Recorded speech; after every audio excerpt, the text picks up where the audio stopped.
We've all seen them. We've seen them roll around in their filth. We've seen them oink. No, not pigs, but the so-called Muslim politicians in the West. Their filth is at a level that makes even pigs look clean. These people are the enemy. They are the enemy of the Muslims. They are the enemy of even the disbeliever. For they are the hypocrites. When they are with us, they say, we believe. And then when they are with the kuffar, they say, we are with you. We were only mocking. But indeed, it is Allah who mocks them. For Allah leaves them in misguidance and leaves them in estrangedness. And their end is but the fire of hell, for they have disbelieved in Allah. How have they disbelieved, you ask? I will tell you. Is it not the case that they do not consider haram what Allah made haram? Is that not the case? Is it not the case that they object to what Allah has made halal? You will see some of them even object to the implication of the Sharia, and they will say this is fanaticism. This is something against human rights. So how are these people believers? Are they not pledging allegiance to disbelief? Are they not adhering to the religion of secularism, humanism, democracy? Is that not their religion? What branch of Islam have they embraced?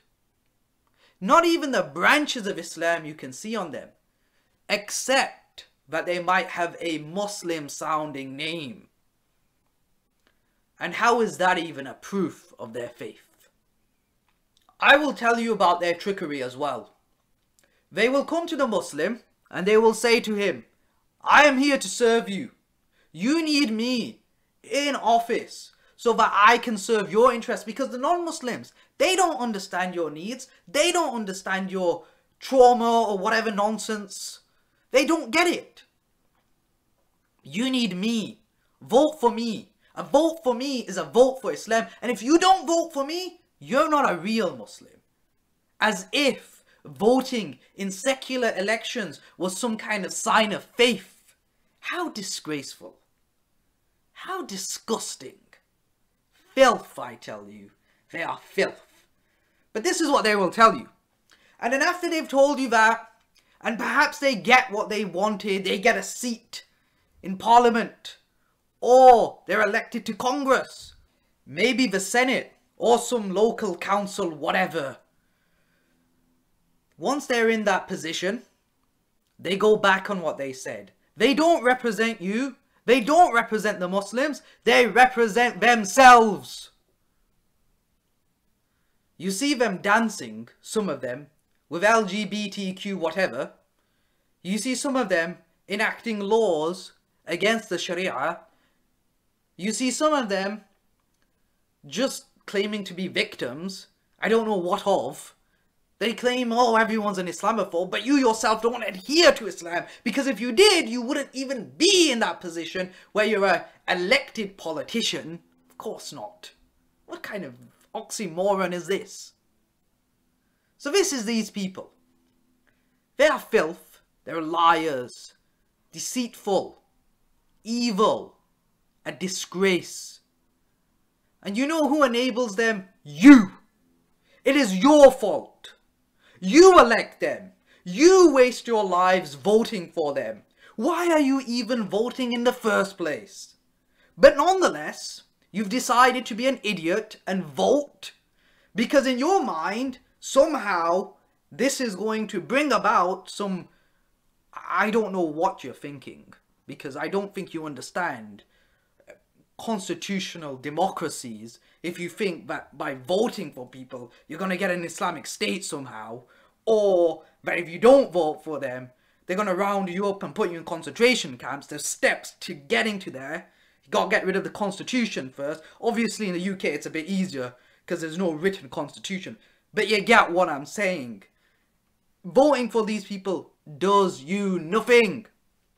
If anything, it adds to your humiliation, because these people are used by their masters, both in the seen and the unseen realm. Their masters in the seen realm are the kuffar. Their masters in the unseen realm are kuffar amongst the jinn, like the great devil whom you all know. I need not mention his name or his titles. He points and they follow. He whispers and they listen. These people are inspired to enact policies against the interests of the Muslims and are put there as a front to make it look like this isn't against Muslims, because if it was against Muslims, why is a Muslim enacting it? It is against the Muslims. They are against the Muslims. They are the enemy.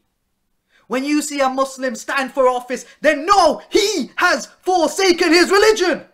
He has thrown his religion behind his back. And when he asks you to vote for him, or when she asks you to vote for her, she's not asking except that you likewise abandon your religion.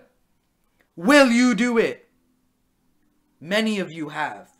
And it's time now to uproot these people from your communities, to run them out and to remind them that our loyalty is towards Islam and the Muslims. You want to be a disbeliever. Why should we support you? Why should we assist you? Why? Why do you think we should be your friends? Why don't you go to the disbelievers and seek their votes? Ah, that's right. Because you're incompetent.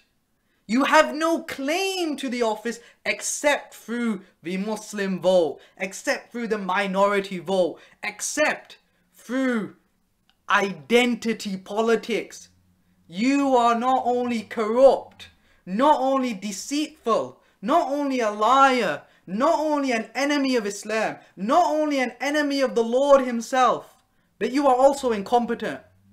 Where are the great leaders of disbelief who at least had competency? Where are they? For at least they could be a challenge, but what are you but filth?